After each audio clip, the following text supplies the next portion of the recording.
growth and development of the community, to hold public hearings, and to make recommendations to the City Council on planning items. Please note that the City Council rules state that the public hearings for planning cases shall be conducted solely by the Planning Commission. No additional public hearings will be conducted by the City Council. Tonight's cases are tentatively scheduled to be heard by the City Council next month. Agendas can be found at topeka.org. Many of tonight's cases involve public hearings. For those cases, the procedures will be as follows. First, the Planning Department staff will summarize the case. Next, we will hear from the applicant or their representative. Then we will receive public testimony. Public comments should be addressed solely to the chair and are limited to 4 minutes. Chris, please take the roll. Mr. Armstrong, Ms. Cavazos. Here. Mr. Freed. Here. Mr. Haw, Ms. Jordan, Mr. Kanar. Here. Ms. Messina. Here. Ms. Ringler. Here. Mr. Warner. Here. We have 6 and a quorum. Thank you. For approval of the minutes, does anybody have any problems they noticed in them? Seeing none, do I have a motion? I'll motion. Second. We have a motion and a second. Objections, Chris? Ms. Cavazos. Aye. Mr. Freed. Aye. Mr. Kanar. Aye. Ms. Messina. Aye. Ms. Ringler. Aye. Mr. Warner. Aye. Motion passes 6-0. Thank you. Mr. Warner, I see you're standing in tonight for Mr. Finder. Would you, do we have any communications to the commission? No communications, Mr. Chairman. All right. Then we'll move right on to the presentation on building design standards and sign code update. So, Mr. Chairman, Dan and I will give you kind of a prelude to this item. I think that Bill mentioned this was coming, and so Mark White with White & Smith LLC is with us tonight. He's advising us on this effort. Mark has done a lot of sign code work in Kansas and other states, Missouri, based out of Lee Summit, Missouri. And just a few things about process. So as far as the sign code and building code are concerned, we're having this meeting tonight, of course. December 11th, we are meeting with our 2 committees. We have a sign code update committee and a building design standards committee. Commissioner Ringler sits on the sign code update committee. We're also testing with the committee and also with Planning Commission our draft visual quality assessment, which you've taken. After this presentation, we'll ask you for your feedback on how that is working or how you think that works. Over the winter, we'll do a lot of our background work on the standards that we're going to draft, and then we expect to resume with the committee work in February and March. And then also in early January, we expect to release the visual quality assessment for the general public to take. Also wanted to recognize that City Manager Brent Trout is with us tonight in the audience, as well as Virginia Baumgartner, who's with Luminous Neon, who is going to be sitting on our sign code committee. Do you have anything to add, Dan? Just add that Commissioner Warner is on the Building Design Technical Committee. All right, thank you very much for that, and thanks for our commissioners for stepping up and sitting on those committees. Mr. White, thanks for taking your time to come in and assisting us, and love to hear from you. Okay, very good. Well, thanks for having me, and thanks for the introduction, Mike. I don't know if Mike told you, but I hope you've had a chance to look at the survey. It's really important because if you don't get the minimum score, you don't get any turkey on Thursday. So make sure you go through that carefully. We're watching. Like Mike mentioned, I'm Mark White. I'm a city planner. I'm a certified planner, and I'm also an attorney on the Missouri side. But we've done probably close to, well over 100 development code updates around the country in 36 different states. We've done this kind of work virtually all over the country and from coast to coast. And I've also been speaking with and working with friends of mine in the International Sign Association, have been doing sessions at APA since there's an important Supreme Court decision I'm going to tell you about in a second was decided a few years ago. And we're currently working with Manhattan, Kansas, with Overland Park, and completed a sign code update for unified government that was adopted last year and done initiated principally to make sure they didn't run into trouble under the First Amendment. I'm also going to talk about building design as well, building and site design, just the physical form and shape and context of buildings and sites that are developed around the city, and some things we can start looking at in terms of best practices to implement those. So I'm going to talk to you about signs, what we can do to update your sign code. You've got some things in there that are up to date, but it is sort of badly disorganized. It's sort of hard to read. It's all text, and it really needs an update. Building and site design as well, and I know that the planning staff have been working on that as well. So I'll go over that, and then we'll take some Q&A. And I'll begin with the issue of signs. One thing that distinguishes sign regulations from garden variety zoning regulations, like your setback and building height and permitted use and so on and so forth, is that sign regulations raise First Amendment issues, free speech issues, under the U.S. and Kansas constitutions. And there seems to be a lot of folks, when they start updating their sign codes, their initial fear is, well, if we're too strict, that's going to get us into legal trouble. Now, being too strict can get you into political trouble. It'll get you pushed back from the sign industry and, people, businesses and so forth. It could create economic issues as well. But what gets cities into trouble is how they classify signs, the categories they create. Sometimes even exemptions that you grant from permitting requirements or the sign regulations themselves, and you grant those exemptions thinking you're trying to be, because you're trying to be reasonable and so forth, but you're inadvertently creating what the courts call content-based distinctions in your sign code, which means you're regulating speech. And when you do that, it can be a legal issue. So one thing we always audit sign codes for to begin with, at the very beginning, is to make sure that all the categories in your sign code, everything you regulate, everything that triggers a permitting requirement, everything that triggers a dimensional requirement or a numerical requirement or so forth, is what courts call content neutral. In other words, they're not based on what the sign says.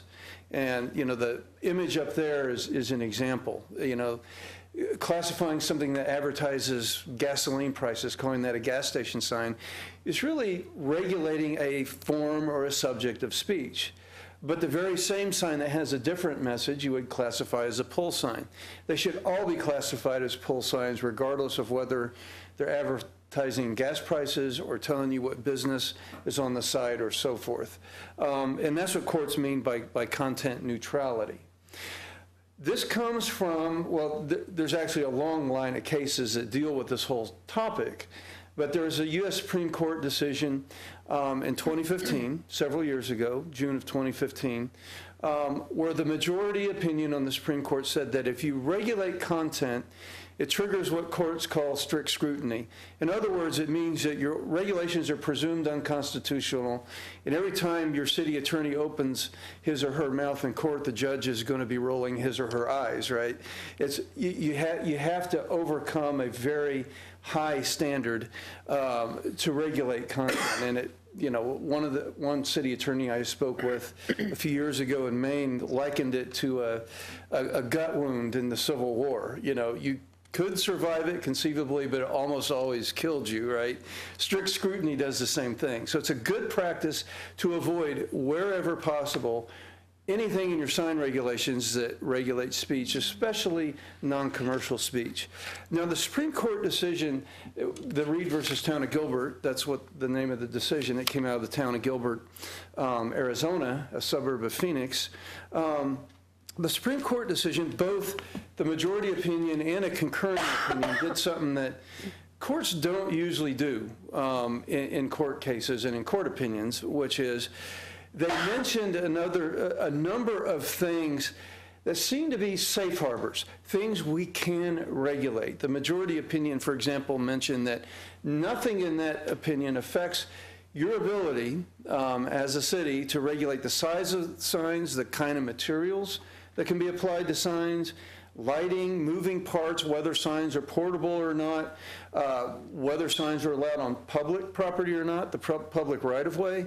The concurring opinion went even further and talked about, how nothing there regulates, your ability to regulate the location of signs, which district certain signs are allowed in, or how tall or big signs can be in different districts and so forth. They even mentioned, an ongoing debate in the federal courts and among academics and others about on versus off-premises signs. Because most courts, and I think the 10th Circuit, which is where Kansas is, would still follow this rule now, consider on versus on-premise sign regulation as a regulation of location, not of speech. Now, the kicker is sometimes you have to read the sign to know whether it's on or off premises, right? Nevertheless, most courts still consider that a locational and not a content restriction. So there are a lot of things that the courts consider as meeting these tests. Now, there's two consequences in addition to the way courts look at this, which is applying strict scrutiny, but you have to further a compelling public interest. It can't just be the kinds of things that suffice for, if you're regulating content, the kinds of things that suffice for zoning. So it has to be something very important if you regulate sign regulations or speech, and it has to be narrowly tailored. And again, of course, apply strict scrutiny. The majority opinion hinted that traffic signs and street number restrictions or exemptions and those sorts of things might survive strict scrutiny, but you'd have to defend them and meet that compelling interest strict scrutiny test in court. Nevertheless, most communities still do that.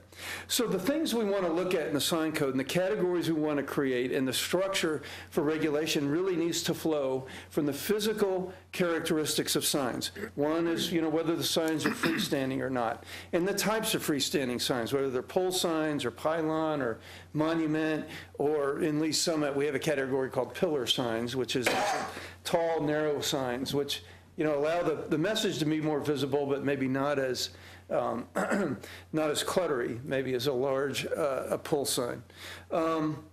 Attached signs attached to walls, signs even attached to roofs. The Prairie Fire development in Overland Park's an example of a roof sign that's very attractively designed. And so that's the second major category that most communities look at.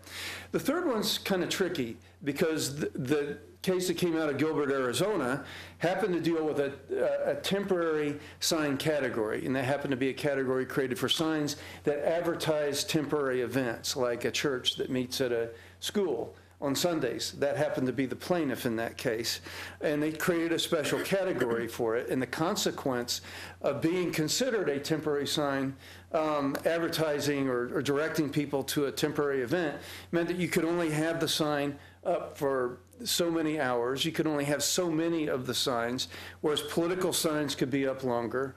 Opinion signs could be up even longer without any restrictions, and the court felt that they were regulating a subject of speech. One of the issues with temporary signs is that in virtually every sign code you read, at least before 2015, a lot of these temporary signs categories flowed from what the signs said rather than their physical characteristics. And so, political signs is an example, because that relates entirely to what the sign says, right? You're saying vote for Mike, right? That's a political sign as opposed to a small placard sign, for example, or a portable sign, or a feather sign that you see a lot of. Those sorts of things relate to the structural characteristics of the sign. So you can say no balloons or no feather signs or no portable signs even if you wanted to, or you could regulate the amount of time they can be displayed or so forth. But when you start talking about what those signs say, that's what we want to get away from. And we can even get into design. And this is what most communities are starting to do. And I think the direction this city is starting to take in concert with looking at the building design and site design things that Dan is getting involved with his committee, where if you have a lighted sign, there's a difference between a plastic panel that's lighted internally and what's called a halo sign, the one on the left, where you just have individual letters that are lighted. Most people consider that to be more attractive, perhaps. And that internally illuminated panel, super graphics that cover a building, or the ever-present bowing balloon man that seems to inhabit every tire shop in the country. Those are things that you can define based on their structural and their design characteristics, and based on those you can regulate their number, the time that they can be displayed, or even not allow them in districts, but that's a policy decision for this city to make.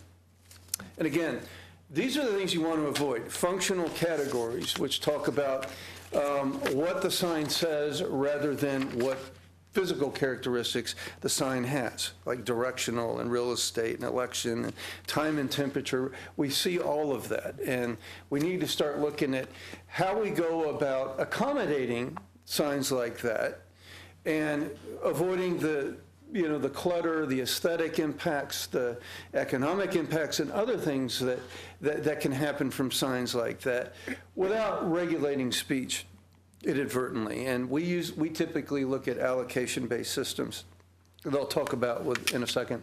And then on versus on-premise. Again, the U.S. Supreme Court's concurring opinion and most federal courts continue to say that that's a valid distinction. So some cities don't allow off-premise signs, or they control where they can be located, the spacing between them, those sorts of things. And you can still make that category, as well as changeable copy and digital displays, which is a trend. It's valuable, for a business to be able to change their message, their prices, and things whenever they want to. Other folks feel like, they have an impact because of the lighting, because of the amount of them, impacts on dark skies, those sorts of things. But again, that category is one that the city can regulate, and it's an important design feature of signs that you'll need to come to grips with as you update your sign code. And I noticed just reading through it, it looks like you've done some work on that, but how and where you allow those is important. The context of where you allow different sign types at different sizes and heights, and the kind of design standards you apply, whether you require the sign, for example, for a monument sign, to have the same kind of building material, or a building material that matches the principal building on the site, or something like that. Those sorts of things need to be based on the context of where the community is. So if you have high, corridors that are sort of your the places that you want people to form their impression of the city of Topeka, that are important to economic development and so forth. You might have stricter sign regulations. You might have tighter controls on how signs are lighted and the kind of building materials they're composed of, and their maximum height and so forth. Some cities have entertainment districts. I don't know how many of you have been to Beale Street in Memphis or LA Live, where signs are, bright and they're gaudy, and that's part of the character of that district. But you wouldn't want that right next to a low-intensity residential neighborhood, for example. So that all has to be taken into consideration as you're updating your sign regulations. Temporary signs, and a category I usually create to deal with the whole issue of accommodating these, because businesses need them. I mean, they want to have small signs that tell you how to get into the parking lot and how to get out, and where to order your food if it's a drive-through restaurant or so forth. We create incidental sign categories, which are something other than that principal monument sign or whatever else you have. And how do we accommodate political signs? How do we accommodate those directional signs? How do we accommodate flags? A lot of car dealerships will put up a lot of, just fill the front street with American flags, but you can't just limit flags to governmental flags, right? And I've had clients that feel that that tends to create clutter. At the same time, a lot of businesses use them for advertising. So what's the balance we want to achieve with that? And then the whole issue of human signs, which is a completely different issue, which is you see these at tax time and so forth. And, that's one a lot of communities want to regulate, and some communities don't. And it's sort of a hard thing to define because, the guy with the Statue of Liberty holding the price, to do your taxes is one thing, but what if I just dress up like Thomas Jefferson because I want to make a political statement, right? I mean, where do we draw that line? Some communities want to go there and some communities don't. There's a state law in Kansas on political signs. To my knowledge, it hasn't been tested in court yet, but it prohibits cities from regulating or prohibiting political signs in the unpaved part of the right-of-way 45 days before and 2 days after an election. You can regulate the size and setback and sight lines along sight triangles and so forth, but this restricts local government's ability to regulate political signs in the state of Kansas. And how do we abide by that law without traveling into that area of content is something that will need to be dealt with as well. Now, in looking at, how we rewrite the regulations and how we make them easier to understand is important too, because a lot of small businesses, for example, they don't have attorneys or professional staff or something that help them wade through the regulations. It helps to add graphics. You don't have any in your regulations or your sign regulations today that I was able to see. It's helpful to have a consistent way of regulating signs, like a checklist that gives you the same kind of information with every type of sign, graphics like pictures and images that help people understand what it is we're talking about. So for each of your districts, you can say whether a certain type of sign is allowed, the number of that type of sign they're allowed, what are their permitted dimensions in terms of building height and area, where are they allowed to locate on the site, is there a minimum setback and so forth, and what kind of illumination, if any, are they allowed. So that kind of thing can be done for each of the districts. You can create different allowances for things like channel letters and individual letters that create what a lot of people feel is a more attractive or more creative way of displaying and communicating information about businesses or about events or things like that to people. The sign permitting process is something that needs to be considered as well. And, signs, I always recommend that it's a by right process. I think your staff could administer this. Try to avoid, discretionary review like conditional use permits. For things like plan unit developments, the sign can be approved along with and as a condition of a plan development approval, but that's something you need to consider as well. And here's another example of how you can lay out your regulations, where for each type of sign you define it side by side with an image that helps people understand what these are, and then that checklist of information. So just some things to focus on sign regulations is make sure your categories and your regulations are content neutral, make sure they address design, incorporate the best practices for illumination, incorporate context. In some districts, you can have signs that are bigger and taller and brighter than others. In other districts, they need to be, more conscious of how they relate to building design and building materials and so forth. Focus on allocation in a content-neutral way, as opposed to what the signs say and their function. Encourage creativity. That's something we'll hear about from sign makers, because good sign makers are artists, right? We want to encourage that. And I've seen some nice signs around Topeka when I was working here 10 years ago, just driving around. I took some pictures I still show of some interesting signs that have been done. And also remember, too, that what you do in terms of your building design and your site design shapes what the signs look like as well. And I understand you did some updates to your sign regulations downtown a few years ago. And I walk around downtown now. I don't know if I've been there in 10 years. The things going on now are night and day better than what they were 10 years ago. I mean, there seems to be a lot more life, a lot more business in your downtown, and that's something you should encourage. You've done a good job of that, and you can keep going, I think, with the entire city, looking at both sign design and building and site design. So the second part of this is Dan's committee, I think. We are focusing on building design and the elements of building design and site design. And there's two things we're looking at. One is, what do buildings look like? What architectural features do we require or encourage in terms of, where windows are? How much of your building facade is covered with windows? What building materials and so forth?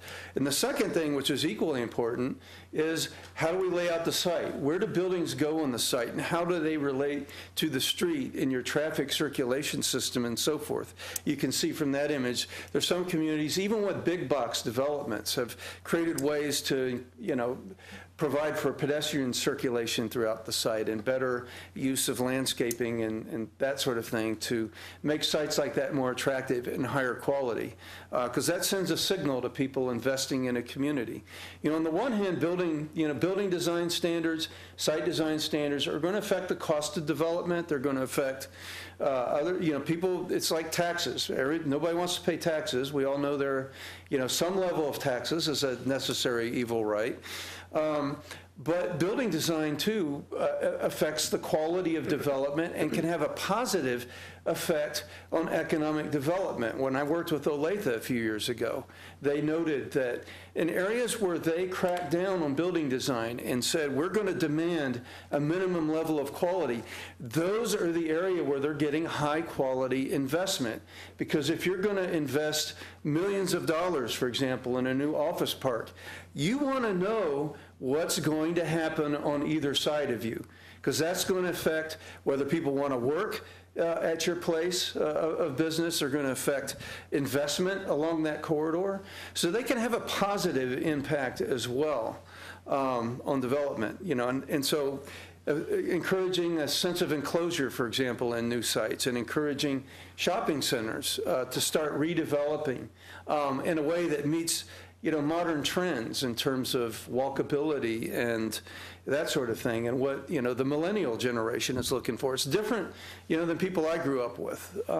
People coming up now, and even older people, are looking for places that are attractive to walk around. You see more and more of this in Kansas City and around the country. And so that's something we can encourage with good building and site design regulations.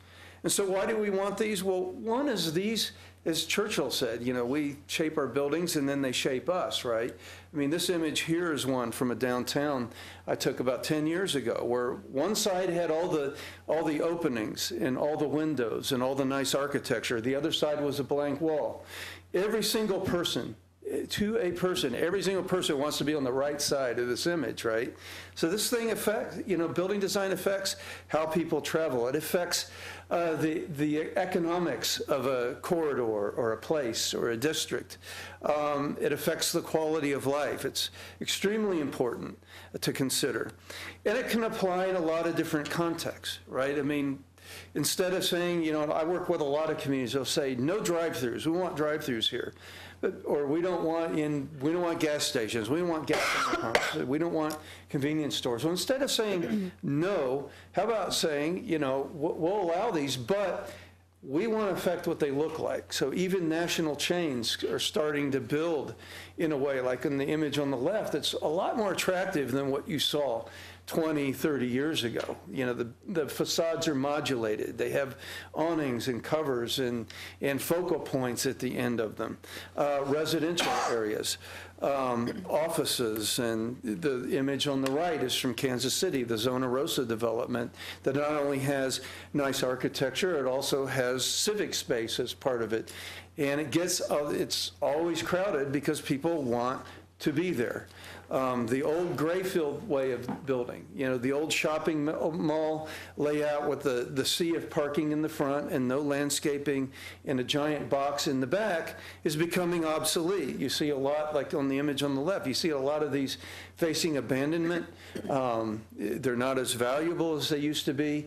And not just cities like Topeka, and not just planners like me, but developers around the country are looking for better ways to redevelop sites like this into places that people want to be, and places that are suitable for investment in a wider portfolio of new real estate development, not just retail, not just office, maybe a mix of uses with retail on a ground floor, and apartments above and things like that. So, this report was from the Urban Land Institute, which represents developers around the country, and talked about, the imperative of looking at these design standards around the country to encourage things with the big box in the back to start to fill in some of these large empty parking lots.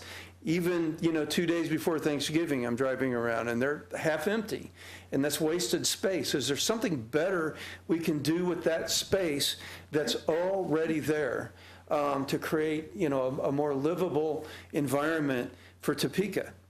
So there's a lot of advantage to this, right? Not just aesthetics, your property tax base, attracting employment, attracting the kind of employment you want in the city, even making better use of places that are already disturbed, which improves stormwater management and protects trees, things like that, can create more housing. And opportunities for people. So there's all kinds of advantages to looking at this.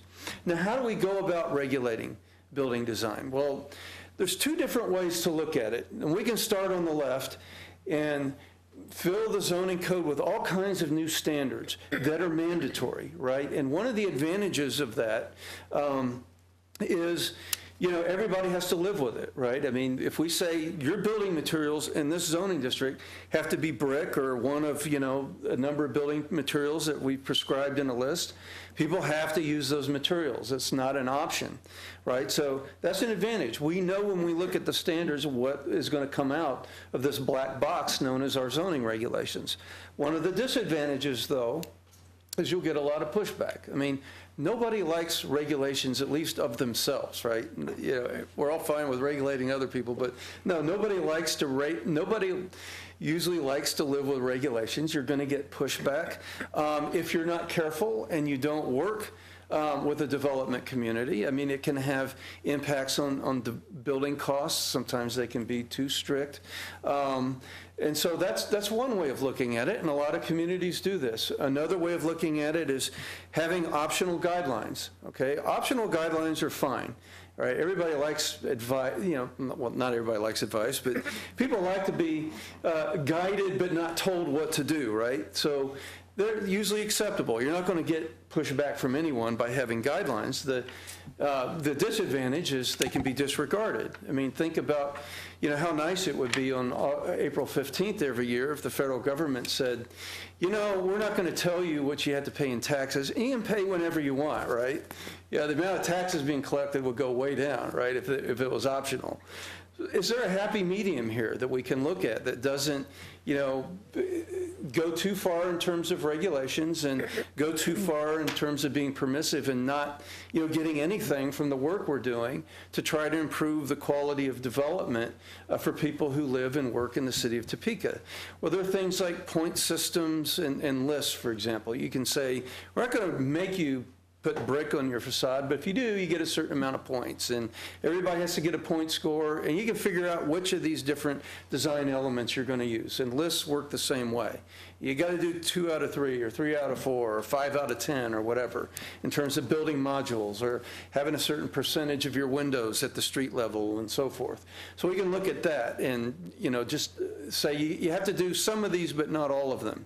Discretionary review, and one common example is plan unit development rights. So every time a plan unit development comes through, you can say, well, we're going to, as a condition of approval, make sure you have your buildings designed a certain way, and that's one way of not being so precise that you choke off development or something like that, but having some flexibility in terms of discretion. Now, one disadvantage of PUD is it also stands for paranoia, uncertainty, and delay, right? You'd never know exactly what's going to come out of that black box. Sometimes it results in delay because somebody wants to, the council or somebody wants to continue a public hearing and decide whether they want to approve this or whether there's extra conditions they want to attach. So, that can also create some disadvantages. And we can look at incentives, right? Rewarding development that delivers a certain minimum level of quality with regulatory incentives. Maybe reduced parking, maybe more density or intensity or reduced setbacks or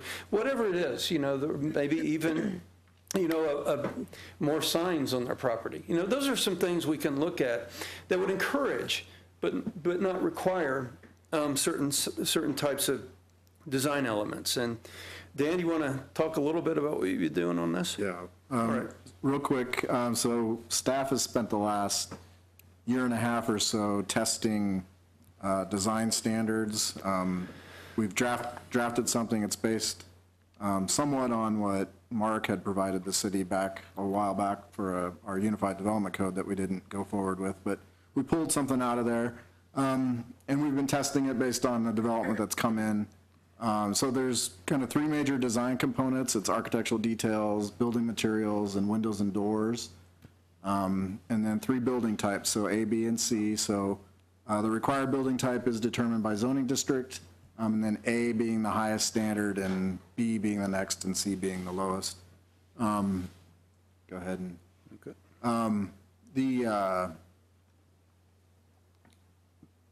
We're probably more on the left-hand side of that last slide that Mark showed as far as being prescriptive, but there's some flexibility built into it. So you basically need a certain percentage of each design component for each building type. Greater design consideration for streets, frontages, and front doors. Those are the highest design consideration. And then relief is possible from standards if the overall design meets the intent of the standards. So as an example, you may not have to do all of the design components if, you know, you bolster your landscaping along the side that doesn't have any windows or something to that effect. So that, one thing to point out through this effort is the majority of the buildings that have come in have met these standards. We're not really concerned about 85% of what's come in. It's the 10 to 15% that doesn't meet the standards, and that's really most of what we're most concerned about with the design effort, is to elevate those projects and get them up to a higher standard. Thanks, Dan. And I'll talk a little bit about how you would structure a new framework for regulating building and site design here. And, you know, I've already mentioned, you know, guidelines, and that could be a package of, you know, examples of how to design buildings and how to design sites, how to lay out your parking areas, where to put your landscaping and so forth, that are discretionary but would show applicants ways to go about designing their buildings and sites that satisfy the city. Another, again, is discretionary review, a special or conditional use process, or using planned unit development. Mandatory standards is the other. Just starting to bake standards like that into your commercial and other non-residential zoning districts. Use patterns is something I'll talk about in a second, which is a package of site and building design standards that can create a way to approve certain development types by right in districts, whereas otherwise, you know, they might have to go through a building or a discretionary review process, or may not even be allowed in districts at all. Composite standards, which is what we talked about with the Unified Development Code some years ago, and that the city's looking at now, and then overlay districts. You know, zoning doesn't usually do this. You know, zoning usually just tells you what uses are allowed in which district, and how far back they've got to be from the street, how tall they can be, and so forth. And you know, it's the wrong tool for building design.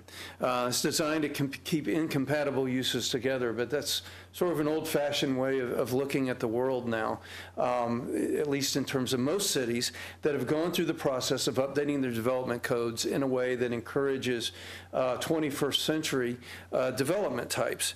What most communities want is a better way to mix uses, like downtown. And so you could come up with guidelines. Again, they're typically graphically rich. They show you how buildings are designed, how they relate to the street, and so forth, but they're usually not mandatory. Or you could just apply them as part of a planned development review or something like that. Again, planned unit development is a way where, you know, on a case-by-case basis, you attach conditions to rezoning or so forth. The standards are usually squishier than they are with mandatory standards that are very precise, which gives developers something they really like, which is flexibility, but it also gives them something they don't like, which is a lot of delay and unpredictability. I had a developer in San Antonio tell me one time that what developers are looking for is flexible certainty. Right? Is there a way we can give them that? Because you can either get the image on the left, that's a new urbanist community in Chapel Hill, or the image on the right, which is a plan unit development in Virginia. They both use the same kind of process, which is PUD, but with very different outcomes, right? So, a lot of communities want more predictability than that. And a lot of planning commissions and city councils would rather go to bed earlier than have to spend, late night meetings, negotiating conditions with developers, right? That's not usually considered a good use of their time. Mandatory standards, and one example is form-based codes. This is from downtown, the image on the right is from downtown Overland Park, Kansas, which put a form-based code there in place a few years ago. They're getting a lot of development from that. They have things like build two lines, or I like to call them maximum setbacks. Instead of saying your building has to be back a certain distance from the street, we're trying to push buildings closer to the street with buildings and entryways and interesting places to walk by as you go forward. And so, that's something they've done. Now, one of the concerns, that I hear from developers with form-based codes is sometimes they're so precise, right, that there's not much room for movement. You're building your mandatory maximum setback is maybe 10 feet or something. Well, what if I want to push part of my building back further? That's an example of some things that you'd have to go through and work carefully with the development community as you go forward. Use patterns is a concept we used in the San Antonio Unified Development Code years ago, and some others where we just set up some packages of design templates, like this one's a commercial center, that we even allow in a lot of the residential districts by right, because they're very tight development standards. Your buildings have to look a certain way. We did have maximum setbacks. We had architecture and fenestration and standards like that. And we also tied that to the site design standards, the street standards, the infrastructure standards. All of that goes hand in hand. So you don't have to look at one part of your chapter 18, and that tells you what uses you're allowed and so forth, and what your building design is, and then you got to turn to a completely different chapter to see what your street design is like, right? This was all merged together, so it created a very predictable outcome. And then overlay districts. You can identify parts of the city where you're going to demand certain types of design and certain tight levels of setback and so forth. And, even national chains can comply with this. This is one that Lafayette, Louisiana put in place a few years ago, and it's influencing in a positive way, the physical outcome of buildings in that city. And then you can create flexibility. Even with mandatory standards, you can have for like a large master plan project where, some of your streets have to be designated as what you call A streets. Those are all the streets where your buildings have to be up to the street, designed a certain way and so forth. And then maybe B streets, which is the one on the top. The A street is the one on the bottom. The B street would be the one on the top, where you can have front-loaded parking and things like that. And that part of the development can be the anchor for the main street, right? So that's a way to build in some flexibility with some market acceptance of things, because any of these standards are going to be new. And I don't care how you do it, there's going to be some, reaction time from the development community in the marketplace, and this is one way to make it perhaps more acceptable. Making sure that, but on the other hand, making sure that the stuff that's promised in terms of design are delivered. You can deal with that with how you issue permits and so forth, and to do that in a flexible way. Some things to avoid, I think, as you go forward, or having standards that are incomplete and left up to guesswork or up to negotiation. On the other hand, being so fussy with your design standards that nobody wants to use them. I see a lot of times with optional form-based codes, for example, where developers have the option to either use the form-based code or to proceed under their existing zoning. And when I see that a lot, most of the time, development proceeds under the existing zoning because they know what it is. They don't have to learn a new language. They don't have to deal with all these extra standards. So you got to be careful when you try to hit that balance and right-size the standards for Topeka's marketplace. You know, avoid thinking you're going to solve all your problems with this. And one thing that's important is making sure these are context sensitive. You know, urban parts of the city probably need less in terms of landscaping. Everybody loves landscaping and green and so forth, but when you have smaller sites, the geometry comes into play, and maybe you need to back off on landscaping and start worrying more about what the buildings look like in those places.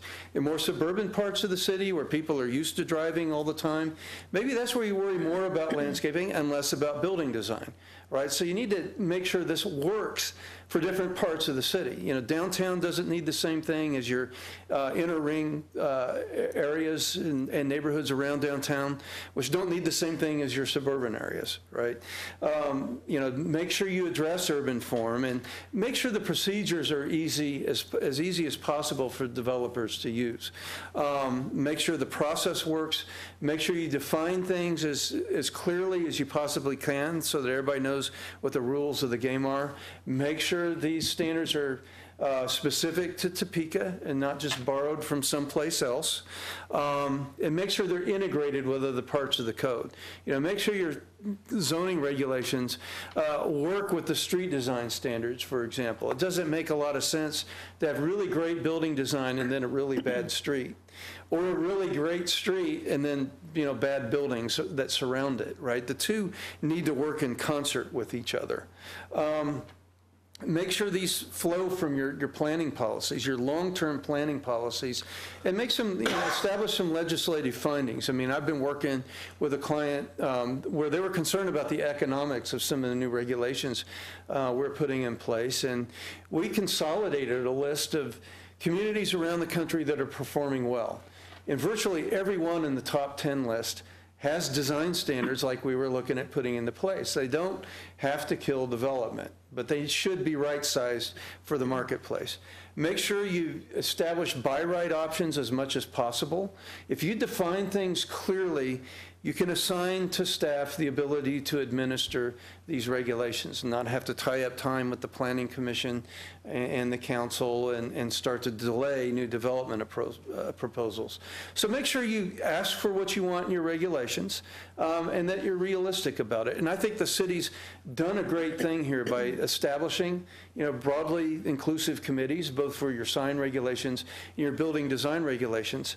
So you're hearing both from people who are advocates for these approaches, and you're hearing from people who are going to live with the regulations in the future. That's very important. So I commend you for doing this, and I thank you for being here, and I'll open it now for questions and comments. Great. Thank you, Mr. White. Does anybody have any questions? I do. Yes. Big trucks, when not in use, parked in a parking stall in a parking lot against the street. Can you, and if you can, should you try and regulate those? You mean trucks that are basically used as signs? Right. Yes. Yeah, they park them at the edge of a parking lot so they're right on a street, so it's like a billboard. Correct. Can you? Yes. Should you? That's up to you. A lot of communities do. Okay. And I'm seeing more and more regulations of vehicles that are de facto signs. And we even have some. We just did a code in Cedar Park, a sign code update for Cedar Park, Texas, where we have an illustration of how you can park a truck in a way that's not a sign, and ways to park a truck, we've all seen them, where they're parked sort of horizontal to the street and they're a de facto sign and they stay there forever. So you can regulate that. Thank you. Yes. Just a question or something for us all to think about, I guess. This just kind of came to my attention recently when I was looking at some signage and building design things. We all kind of remember it changed a little bit, but some of the fast food industry, the building itself used to be sort of the brand, Taco Bell, Pizza Hut. Even if you took all the signage off of those, you knew it was a Taco Bell or a Pizza Hut or whatever it was. And then they kind of started going towards more of a, generic kind of look, and their signage kind of spoke to it. I've learned that the trend is starting to go back the other way, and I wondered if there's where do some of these stop at where it's not signage necessarily, but the building itself is definitely branding. And you're talking about some of these bigger companies complying with like design standards and things. Are you seeing like lots of pushback on that? Or people are they trying to get around the sign codes by doing building design, or getting around building design by, Right, that's a good point. applying paint or something that's not regulated?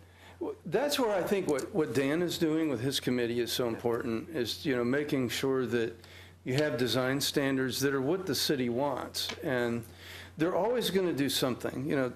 Pizza Hut's always going to have a certain color on its roof or something like that. And then I guess, the question is, do they meet the minimum level of quality that we want for development? Do they comply with that? And is that a bad thing? To me, I guess another way of looking at it is, if I've done such a good job with my business, I'm Freddy's or something, everybody likes my hamburgers and they like my sauce, and they kind of know what my building looks like.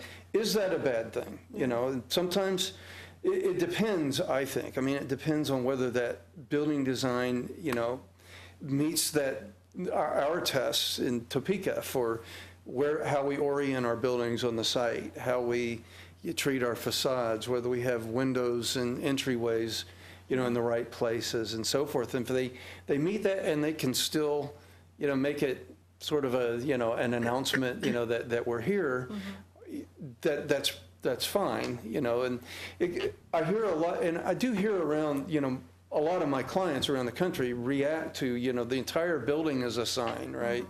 To me, if you get your building design standards right, I think that takes care of itself. And then it's just, are they using the sign package, that we've allowed in whatever district they're in? And, have they designed their building facades and their site design the way we want them to? I think that's how you deal with that. Some communities regulate color too. Most that's what I was communities think that's a wondering. little over the line. Yeah. If you've ever been to Santa Fe, everything's, you're allowed one of 57 shades of brown. I mean, do we want to go that far? Now, if you're in Santa Fe, you're in Santa Fe. It's sort of a unique place. Most communities don't want to go that far. That's what Right. that's what I had seen, is that KFC is going towards more of like the red and white stripes like they used to have on like their roofs. Right. But now it's the whole building being red and white striped, and some communities are like, whoa. You meet the design standard as far as windows and doors and setbacks and all that, but it's red and white stripes. It's a little much for Right. some communities. And you could deal with that as a standard, which probably is going to get a lot of pushback, or you could say, we'll deal with that maybe for a plan development or something that comes in, and we'll expect somebody who master plans to, you can ask them, do you really need that? Do you need your standard corporate Well, and I package, think or do you have it another just one? depends on where it is too. I mean, if it's on Right. Wanamaker, I don't know that it matters so much. If it's Sure. next to a neighborhood, maybe. Right, or a historic district, Yeah. is another example. Okay. Yes. Go ahead. I know one of the things we had talked about a few meetings ago was about art and murals and where that plays in the sign design. So is that something that's also going to be addressed with this, or is that totally different? That's a mural is a kind of sign. And the precedent we've had since the Reed decision a few years ago, there's been at least one federal case out of the Fourth Circuit that said that, exempting art was a content-based distinction. And so that, among other things, resulted in a city's regulations getting overturned. And so we want to be careful. Now, I think if you define art maybe in the physical context, like it's a statue or a painting or something, we don't care what it's communicating, then you're fine. If you start to get into the communicative aspects of it, then it's not so fine. And then murals, are going to depend on context too. I know in the unified government, given the changing demographics and everything of that community, you see a lot of murals on a lot of buildings. There are cultural aspects to it. There are artistic aspects to it. And, the regulations in their ordinance is, sorry, I thought I turned that off. Their regulations are a lot more permissive for painted signs on walls. especially in the more urban parts of the city, than you would see in most places, because, you know, that's just a feature, that's something that's done, and they felt that, you know, that's legitimate. So, you know, it's something that should be addressed. I mean, is a painting on a wall going to be regulated or not? I think people should know that. You know, then, you know, that's something that you might want to come to grips with. Mike, did you have anything you wanted to add to that? To add to that, we did do that in our downtown design standards and our sign code for the downtown, and we called them painted exterior wall signs, because there are some murals that aren't really signage. They're just murals. They're art, and that's it. And we did it in a way that would not discourage someone from doing an attractive mural that covers an entire wall. We limited the signage that was to be regulated to just the copy or the text that's directly related to the business inside.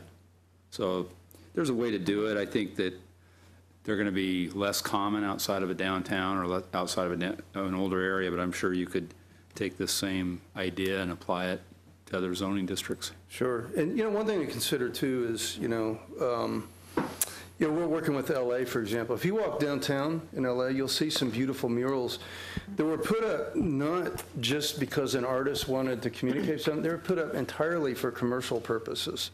You know, there's one of an old shoe store. It's a beautiful painting, and it was designed to advertise. It's on the side of a building, and it's well maintained, and it's a nice, kind of interesting feature. You see it on postcards, you know, so that's something to consider. I think a lot of communities, you know, again, I like Mr. Freed's question, you know, can we and then should we, right? Those are two things. And you could not allow murals, or you could not allow murals and maybe even say no advertising, because one of the things about Read 2 is the courts have started to say that it only applies to non-commercial speech, and you can treat commercial differently, and you can disallow advertising in some places where you would allow non-commercial speech.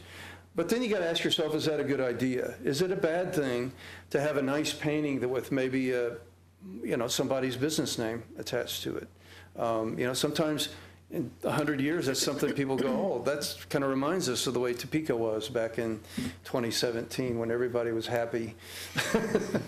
And we were going through a sign code update and the economy was booming and blah, blah, blah. And so, yeah, that's part of your policy, the policy issues you'll grapple with as you go through this. Mr. Chair. Yes. Mr. White, I do have a question. You talked about the gray fields and the big box building being set back and the giant parking lot being in front, like the typical Walmart. And you mentioned retrofitting that so that there'd be more buildings and the parking lots would be more dispersed and be more friendly to pedestrians, which I totally am in agreement with and would love to see start changing in our culture. But how do you get around? I know one of the big things that made us go in that direction was the parking space requirements for these buildings. So how is that addressed when looking at the retrofitting? Great question. Usually we lower them. I think if you, even without getting into grayfield redevelopment and even without getting into building design, I think it's a good idea for communities always to look and revisit their parking regulations and their parking ratios to right size them. Because I think a lot of times you'll find that you're demanding a lot more parking than people want to require. On the other hand, sometimes people provide more parking than you provide for in your zoning regulations, and that's another element of this as well.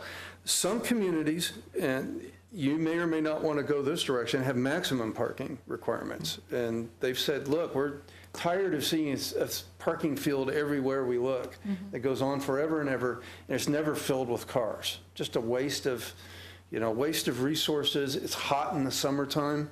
Is there a better way to do this? And, whether or not you want to go there, I think just reducing parking can go a long ways to at least accommodating this kind of development. There's two good resources if you ever want to read more about this.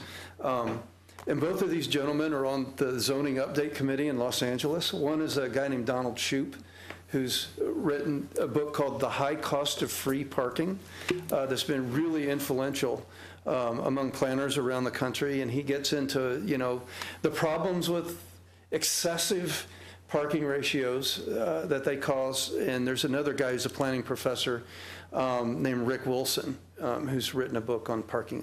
The name of that book escapes me right now, but it's very well written, and talks about ways that we can sort of, through regulations, for example, create incentives for developers to unbundle parking costs, right, from their overall rent cost and things like that, and create incentives, for people to, live in a more walkable environment and that sort of thing. But yes, that's a good point, because simple geometry tells you sometimes you can't accommodate all the parking and all the buildings that we're allowing. And ratcheting back on parking, is an important value choice for a community, in saying that we want this quality of development more than we want storage spaces for parking that sit empty most of the time. So that's a good point. Mr. Chairman, Commissioner, I wonder if I can just address that real quick. So just to clarify, currently there are a few different remedies if someone's trying to reduce the amount of parking, or they're trying to redevelop a site that brings the standards below the standard, or brings the parking count below the standard. One is a variance by the BZA. That's really not a good way to go about it. It's kind of a tough remedy to try to achieve. Another one is we have an administrative variance in our code that allows a 25% reduction in parking that's provided based on certain conditions that has limitations. The other way to do that is through a planned unit development process, where someone can justify a reduced parking count based on shared uses. Also, one thing that we recognize is that our parking code does need some kind of an update sometime within the next few years. We take little bites at a time. We don't try to do everything at once, so that's something that maybe in the next few years we'll look at. But there are remedies other than just, sorry, you can't do it. Sure. And just so you know, a few communities, the one that comes to mind right now is Buffalo, just updated their zoning code, and they completely got rid of their minimum parking requirements. They have none anywhere in the city now. A lot of cities I work with, I don't know, I can't remember what you do here. I know San Antonio, for example, has no minimum parking requirements in downtown, because they just, they don't need it there. Their value there is buildings and their walkable streets, and parking's a problem, and to them, that's a good thing. It shows people want to be downtown, right? If you have a parking problem, you've got a great downtown, right? If you've got a lot of empty spaces downtown, that's not what you want. So, that's another thing to consider, and it makes staff's and applicants' job a lot easier, too. That's one less thing that's got to be counted, and it's more flexibility for the folks who are designing the site. And just to add, our D1 district and also our D3, our D1 and D3 districts, which are downtown districts, parking is not required. There's not a minimum parking requirement on site. That's good. Anybody else? Yeah, this question probably for Dan. And it involves the design guidelines. Where are we going to start? Do you have a base sample of different communities we're going to pull from, different guidelines that have been successful? I think we need to determine first and foremost if we're going to do standards or if we're going to do guidelines. I think that's part of the committee's job, is to help us figure that out. I think we're starting with standards. We've kind of tested that. So, but sure, we will show successful examples. Lawrence, for instance, has had commercial design for quite some time, and I managed that for a little while, so I can kind of explain how they have basically design guidelines. And then we can talk about what we did in our D1 here recently, which is really design guidelines.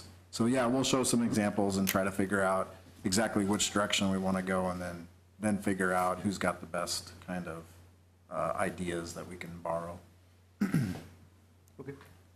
Ms. Cavazos? Yes. With these categories, where is like the wayfinding signs? Would that also be part of these signs that we're discussing as well? Or, because I know that's a big thing with trying to find historic sites? That's a good question. Wayfinding signs are typically signs that are in the right-of-way, they're public signs. I don't see them being within the scope of what we're Okay. doing here.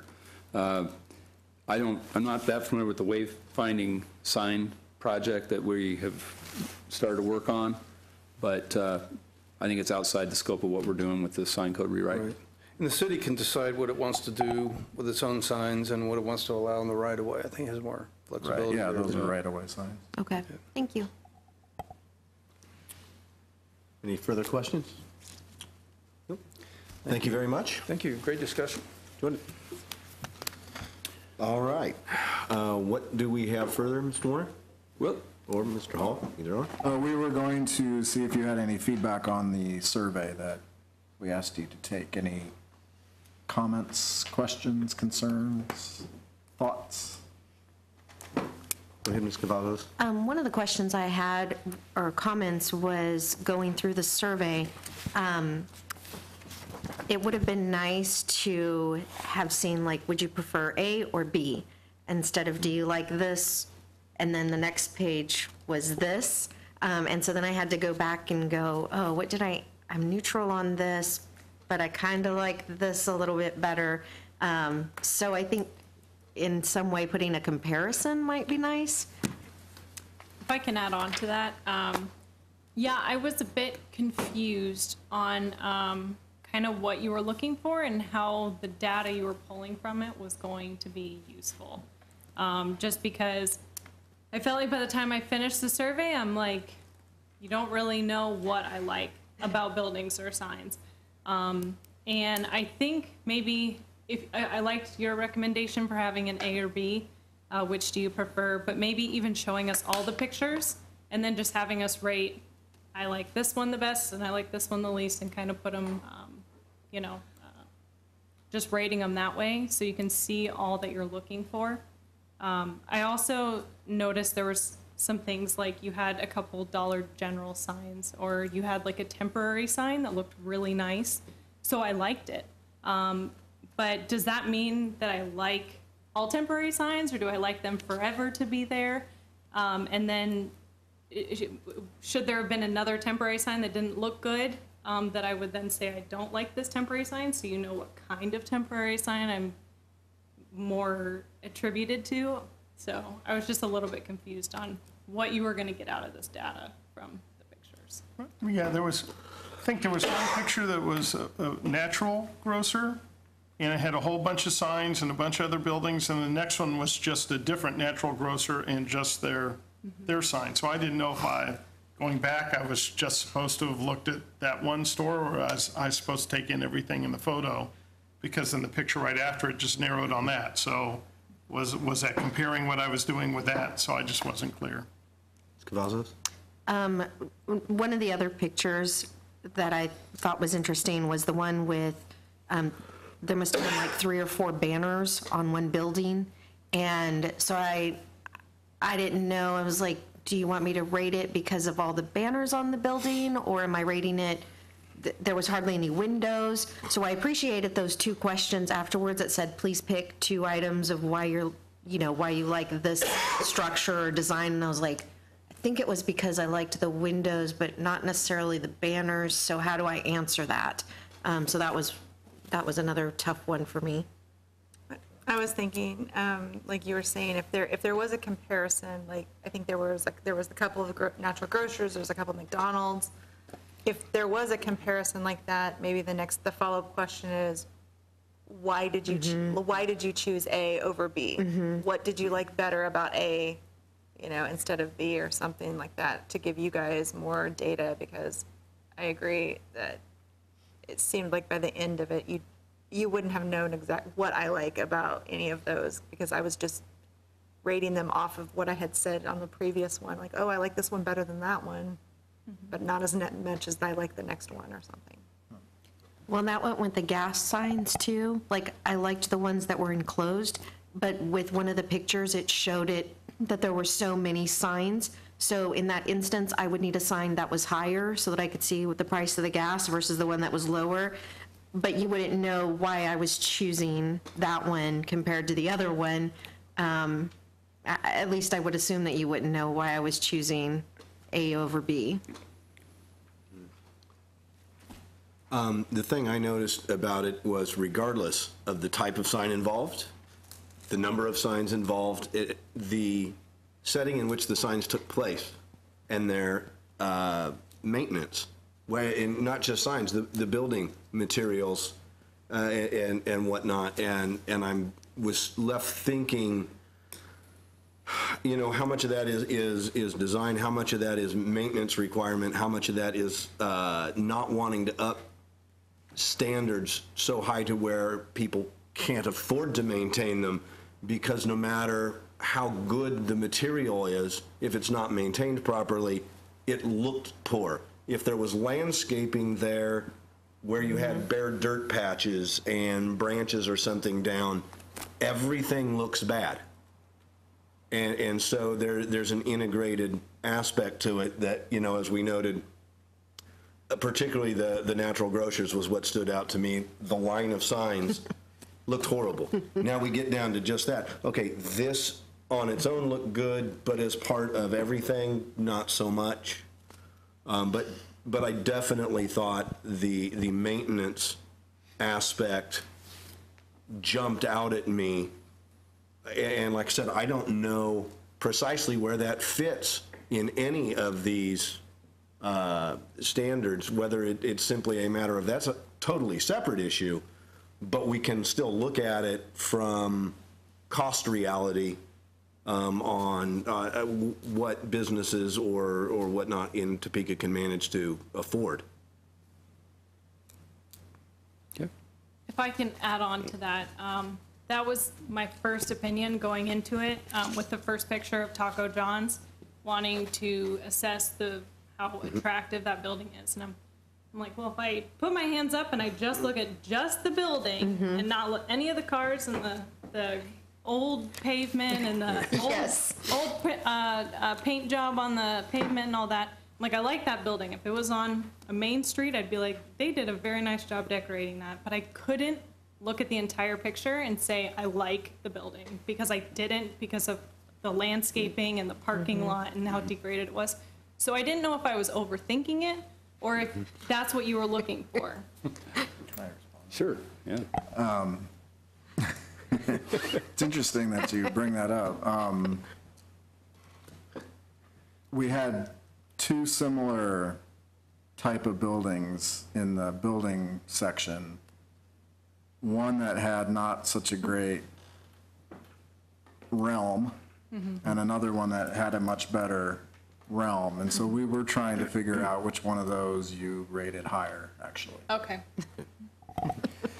And I did pick up on that. There were a lot of good examples, from really bad to really good, but I did see the comparison, because I had one of my buildings was on there. So I was glad to see that, so thank you for that. How'd you rate that one? Neutral. Now, the natural grocers example has been brought up here a couple times tonight for signage, and that's a really good example of a national tenant coming in and taking complete advantage of our sign code. And if you want to see it, drive by and look at it, and it is incredible. And they went to the very furthest extent possible. And I remember seeing this 3 or 4 years ago, and that's the reason that we're meeting, where we're going to have a new sign ordinance. Yes. Does anybody else have any? Everybody just kind of give you kind of an overview of how we approach this. First of all, the visual quality assessment is a very limited tool. And if you're trying to have a scientific survey, I don't think that's possible. Maybe it is. We did some research on methodology. One reason we showed one slide and had a rating is because the way if you're trying to rate this in a quantifiable way, an objective way, you would assign a score to each one of those ratings, and then you calculate that score. So an image, let's say you get 100 survey responses, and for the first image, the mean, so you average all the scores, is below average. It's in the negative. And then the next one is you take a mean score, and that's in the positive. And then if you look at the level of variation between scores, if the level of variation is low, say it has a really low standard deviation, think back to your statistics, but if it has a low standard deviation and a certain score, that tells you that, wow, a lot of people are in agreement that that has that kind of level of appeal. So that's kind of the general approach. The other thing too, I think you mentioned something, I heard this a couple times, is that there are a lot of variables that affect your perception of the image. You're trying to isolate the variable, and that variable, if it's the building, you're trying to isolate the building design. If it's a sign, you're trying to isolate the sign. And there are other variables that might affect your perception, whether that's conscious or unconscious, like landscaping, or even if it's a sunny day. So it's really difficult. That's why, at least on the signs, not so much on the building design, because it would have been very difficult on the building design, but we tried to use like comparisons. So that's why we used, say, a target image and a target image, a quick shop image and a quick shop image. So that's the general approach. I think it's interesting comparing two images and saying which one you like better. I think that makes a lot of sense. It's hard. It would be harder maybe to calculate using the methodology we set out to use. It'd be harder to come up with an objective score, but that's something that is an interesting thought to do it that way. I think one concern I had going into this was that, okay, you start the survey, you're not sure what the other images are going to look like. So you start rating it, and then your overall perception of the images changes by the time you get to the end of the survey. There might be a way to remedy that. One of the challenges is keeping the survey short enough that people will do it and finish it. That's a big limitation, because we'd probably use a lot more images, and if you are, and the other intent is that you're really not supposed to think about it too much. You're supposed to just do it. And so, I don't know, I think the feedback you're giving us is really interesting. It's important to get that feedback. Not sure how we use that, and if we ought to make major changes to the survey. I don't know. I think we'll just have to think about that. We are going to have our committees take the survey as well, and hopefully by January we have a survey that we want to send out and that we can use. The other thing too is when you look at the objectives, and I'll speak to signs, not so much building design, but there are a lot of other more scientific, more objective approaches to determining if a sign is effective. The visual quality assessment is just that. It's just aesthetics. If you try to use that to determine other things, I think you run into problems. So feedback's very helpful. I think it tells us we have to think about a few things. One other point. Did you guys do it on your phone, your computer, tablet? On both? Okay. I did it on my Yeah, I phone. did it on computer. I did on I did it on my computer too. I just wondered if like the images were smaller, like on a phone or something, if it's harder to see, or I don't know. I did mine on computer. Chris, I can answer that. Chris put a lot of effort into making sure you could do it on a phone, and I actually think the images look better on a phone in some cases than they do on a computer. It just works better for some reason. Oh, I was curious how long it took you to take it. Did you keep track of that? I think it took me 7 minutes. Yeah, wasn't any more than 10. Wasn't much Yeah. different than that. Yeah. Yep. Yeah, it felt like about 5. Okay.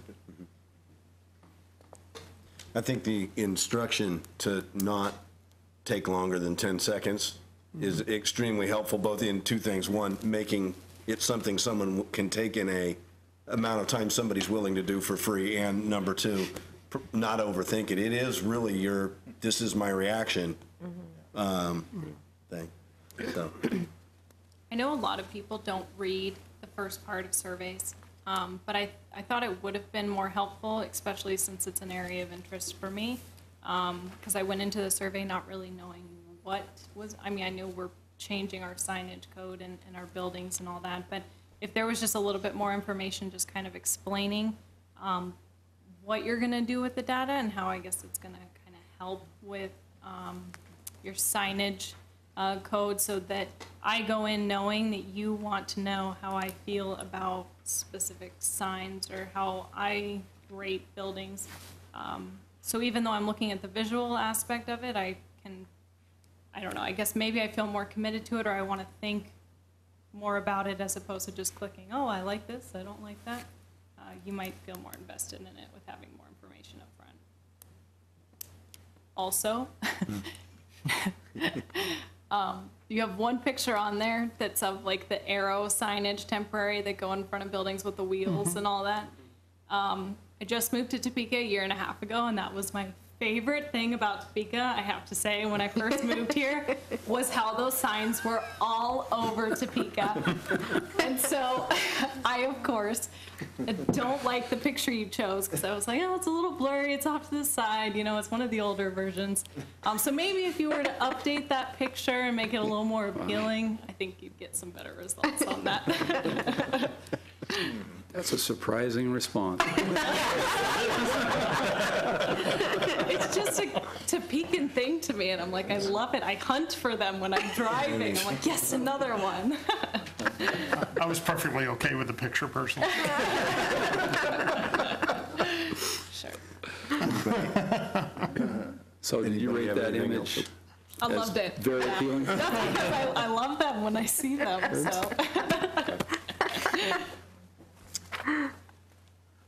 All right, do we have any last words on this?